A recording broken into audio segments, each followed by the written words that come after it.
오늘 우리가 읽은 본문 말씀은 모세가 가나안 땅에 들어가기 전에 모압 평야에서 이스라엘 백성에게 유언처럼 한 설교 부분에서도 두 번째 단락에 해당하는 부분입니다. 특별히 오늘은 매 7년마다 행하는 안식년에 대한 내용입니다. 이 신명기에서는 이 안식년을 면제와 해방으로 설명하고 있습니다. 그래서 면제년이라고 부르기도 합니다. 안식년은 땅이 휴식하는 때입니다. 그런데 이 땅의 휴식은 곧 사람의 휴식으로 이어지고 있습니다. 땅을 쉬게 할 뿐만 아니라 빚을 진 사람, 특별히 가난한 사람들에게 그 빚을 다 탕감해 줌으로 인해서 그에게 참 휴식, 안식, 쉼을 허락하라는 것입니다. 채권자가 그 사람의 빚을 다 탕감해 줌으로써 그가 모든 의무로부터 빚을 갚아야 한다는 그 모든 압박으로부터 자유롭게 해방시켜 주는 것을 말하는 것입니다. 뿐만 아니라 빚을 갚기 위해서 노예가 된 사람, 종이 된 사람, 그 사람 역시 모두 해방시켜 주라는 것이 오늘의 본문의 말씀입니다. 먼저 1절부터 11절까지 말씀을 같이 나누기로 원합니다. 면제에 대한 내용을 담고 있습니다. 1절부터 3절의 말씀을 다시 한번 읽기 원합니다. 함께 읽겠습니다. 시작. 매 7년 끝에는 면제하라. 면제의 규례는 이러하니라. 그의 이웃에게 구워준 모든 체조는 그것을 면제하고 그의 이웃에게나 그 형제에게 독촉하지 말지니 이는 하나님의 여호와를 위하여 면제를 선포하였음이라. 이방인에게는 내가 독촉하려니와 내 형제에게 구워준 것은 내 손에서 면제하라.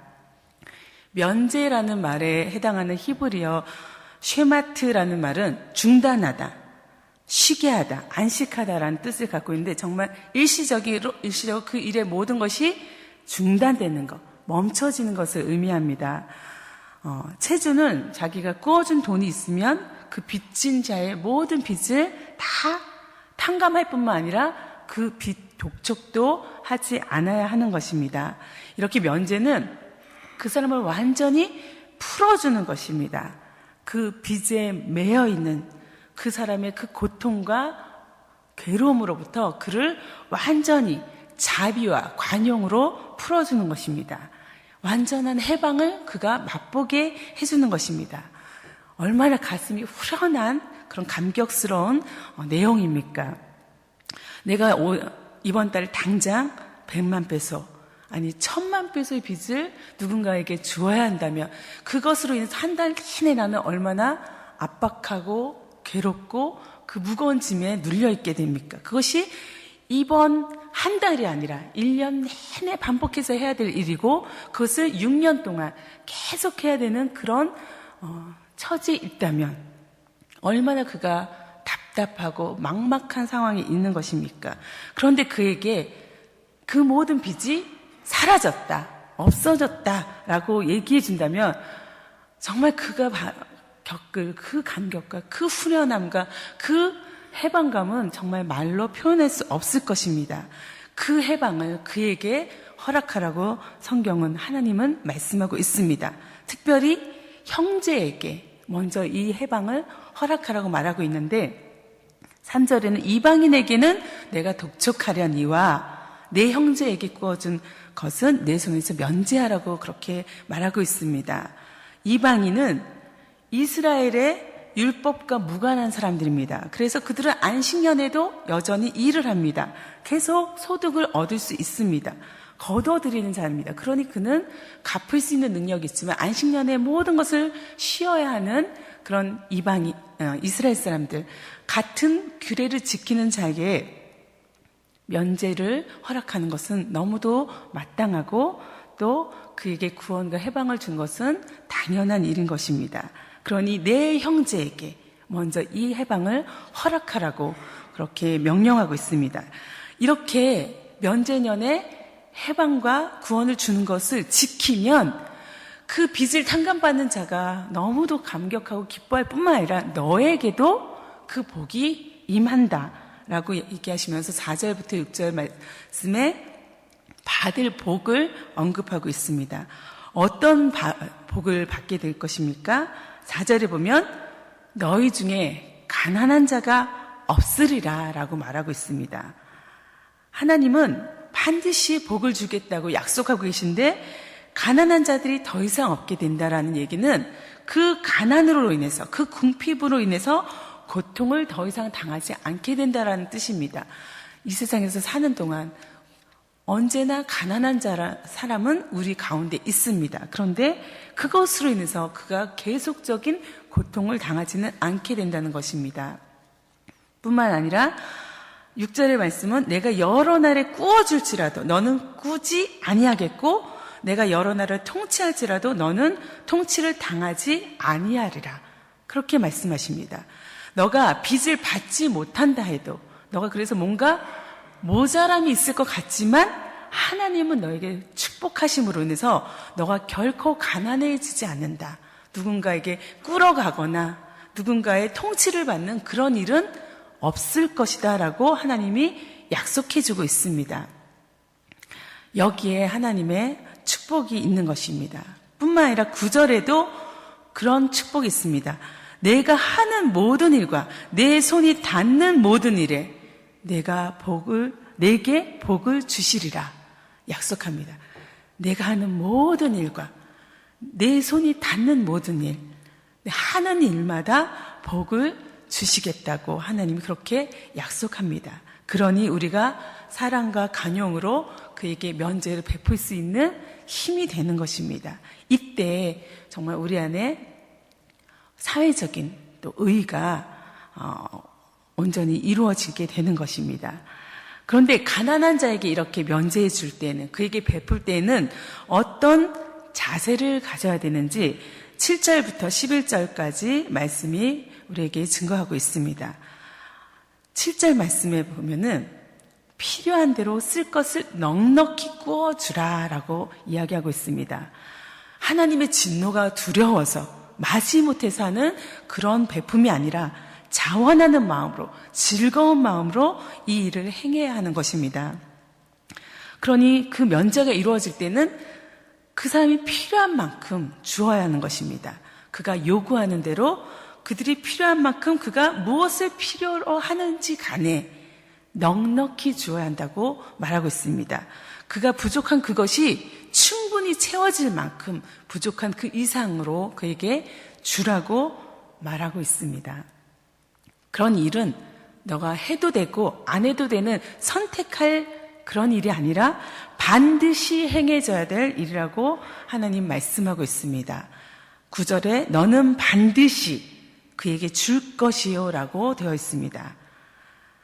그래서 면제년이 가까이 왔다, 안식년이 되었다 해서 안식년이 됐으니 내가 이것을 그에게 면제해줘야 되는 그 부담감 때문에 또 그 마음이 흔쾌히 생기지 않아서 악한 마음을 품고 그에게 아무것도 행하지 않는다면, 그를 빈손으로 돌려보낸다면 하나님이 그의 호소를 듣고 그에게 어떻게 합니까?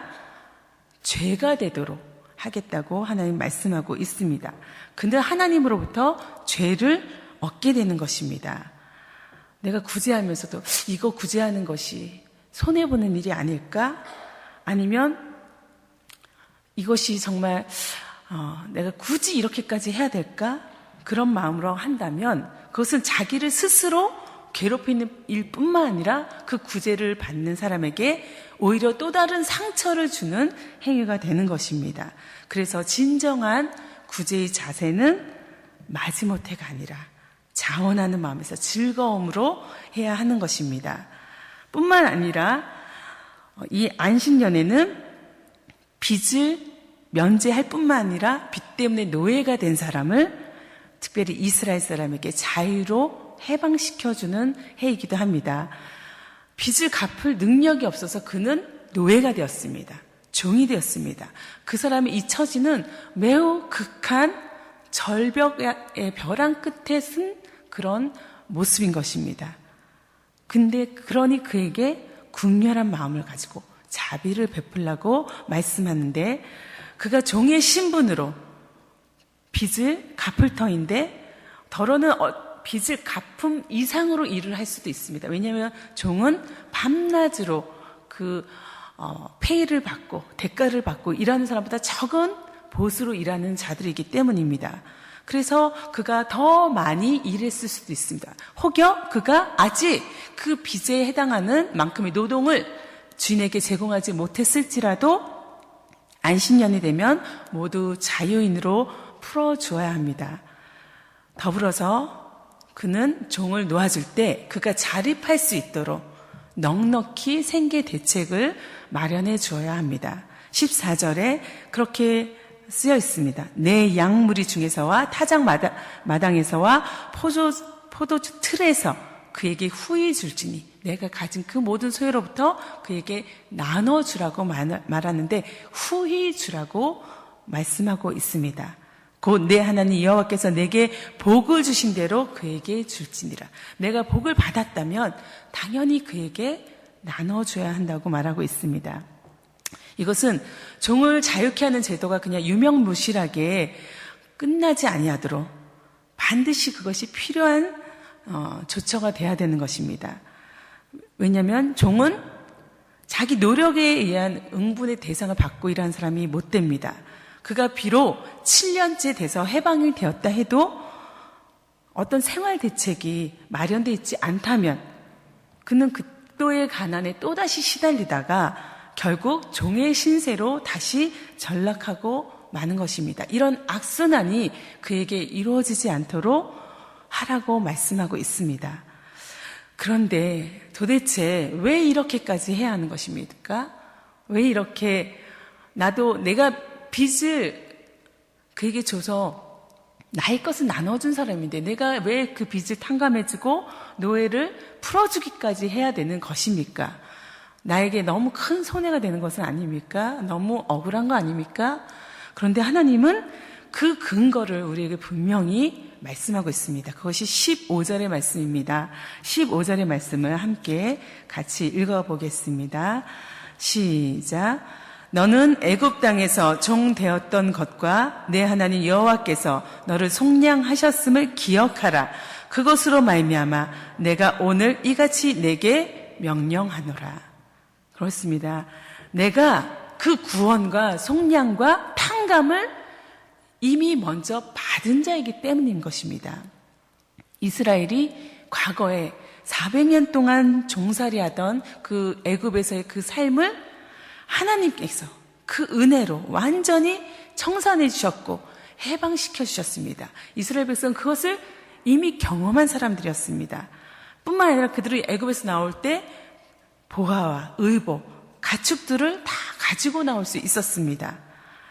그래서 그들은 이 과거의 역사를 잊지 않고 기억해야 되는 것입니다. 내가 받은 것을 기억해야 되는 것입니다.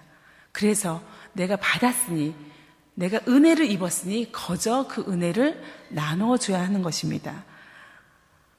윤리와 규범으로가 아니라 이렇게 해야지 윤리적이고 도덕적이기 때문에 해야 되는 것이 아니라 우리가 하나님의 구원을 맛본 백성이기 때문에 하나님이 나에게 그런 정말 세상과 다른 기준으로, 다른 인격으로, 또 다른 그 넉넉함으로, 또 그 사랑으로 인해서 나에게 그 은혜를 베푸신 것처럼 하나님의 그 성품과 인격을 닮아서 나도 그렇게 따라 해야 하는 것입니다. 그렇게 하나님이 우리에게 명령하고 있는 것입니다. 우리 역시 하나님의 은혜로 과거에 종노릇하던 그 신분에서 해방되어서 참 자유를 겪은 사람입니다. 예수 그리스도의 그 십자가 사건으로 인해서 우리가 구원을 맛보고 영원한 생명을 얻게 된 존재들입니다. 우리 역시 100만 달란트의 그 빚을 탕감받은 자들입니다. 그러니 100달란트 빚진 자, 그에게 빚을 갚으라라고 말할 수 없는 것입니다. 이 사실에 입각해서 성도들은 주의 가난한 형제들에게, 또 불쌍한 사람들에게, 또 마음이 어려운 사람들에게 긍휼 베풀기를 인색하게 해서는 안 되는 것입니다. 그거는 결국은 이 모든 재물이 내 것입니다가 아니라 이 모든 것은 하나님의 것입니다. 하나님으로부터 왔습니다. 내가 누리는 이 모든 것은 하나님으로 인해서 주어진 것입니다. 라는 고백이 담겨진 것입니다. 뿐만 아니라 이 모든 것은, 이 모든 사람은 하나님 앞에서 평등합니다. 라는 고백이 담겨진 것입니다. 이제 16절부터는 그 종들 중에, 노예들 중에 자유를 포기한 사람이 있습니다. 자유를 포기한 종들을 어떻게 대할 것인지 성경은 가르쳐주고 있습니다. 종살이를 하던 자가 주인의 호의를 입어서 주인이 그에게 아내를 줘서 가정을 이루고 자녀를 이루었다면 그가 안식년에 비록 자기가 자유를 얻고 해방이 된다 해도 아내와 자녀들은 여전히 주인에게 속한 종들이기 때문에 해방을 경험하지 못합니다. 그래서 그 가족에 대한 사랑 때문에, 처자에 대한 사랑에 인해서 자신의 자유를 포기하고 종의 신분이지만 계속해서 가족과 함께 생활하기로 하는 그런 사람들이 있습니다. 그것은 결국은 주인이 나에게 준 아내고 자녀이기 때문에 주인에 대한 헌신과 순종이 포함된 행동이기도 합니다. 출애굽기 21장에 의하면 이러한 사람은 주인이 그를 재판장에게 데려가서 법적으로 이 사람이 이제 스스로 자유를 포기한 사람입니다라는 확인을 받은 다음에 그의 귀를 대문이나 문설주에 어떻게 해요? 송곳으로 구멍을 뚫어서 그가 예속된 자, 주인에게 완전히 영원히 속한 자인 것을 상징하는 그런 의식을 행합니다. 귀는 이렇게 예속과 복종을 상징하는 의미로 그 당시 사람들에게 이해되었습니다. 뿐만 아니라 이방 족속들 중에는 노예가 되면은 그 이마나 어깨에 어떻게 해요? 화인을 찍어서 이 사람의 주인은 누구입니다라고 그 징표를 삼았습니다. 이스라엘 사람들도 그런 관습에 따라서 이렇게 귀를 뚫는 그런 의식을 행했는데 그것은 이제 그 송곳이 문에 아니면 문설주에 영원히 박혀 있으므로 그것을 볼 때마다 이 사람은 이 주인에게 영원히 속한 자다라는 것을 상기시켜주는 행위입니다. 그는 사랑으로 인해서 그렇게 스스로 종이 되었음을 그 송곳을 볼 때마다 기억하게 되는 것입니다.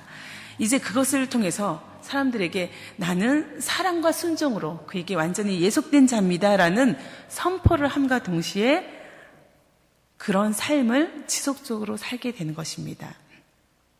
여러분은 스스로 종이 된 사람입니까? 하나님의 그 구속과 관용과 해방에 응답해서 나는 하나님의 종으로 하나님의 사람으로 예속되기를 원하는 그런 사람입니다. 그런 하나님의 자녀입니다. 라고 고백하십니까? 그렇다면 하나님이 우리에게 명령하신 반드시 하라고 한 그 명령을 따라야 합니다. 우리에게 주신 가난한 사람들, 궁핍한 사람들, 국률받아야 되는 사람들에게 그 관용을, 그 하나님의 사랑을 넉넉히 베푸십시오. 하나님이 약속해 주신 대로 그것으로 인해서 내가 궁핍해지거나 그것으로 인해서 내가 곤란을 겪지 않습니다. 하나님이 더 놀라운 은혜로 채워주신다고 분명히 그렇게 약속해 주셨습니다. 오늘도 이 마음을 가지고 우리에게 주신 사람들에게 나아가고 또 하나님이 내게 주신 그 은혜에 감사하면서 하나님 나의 모든 빚을 탕감해 주셔서 감사합니다. 그 감격으로 살아가는 저와 여러분이 되기를 간절히 소원합니다. 함께 기도하겠습니다.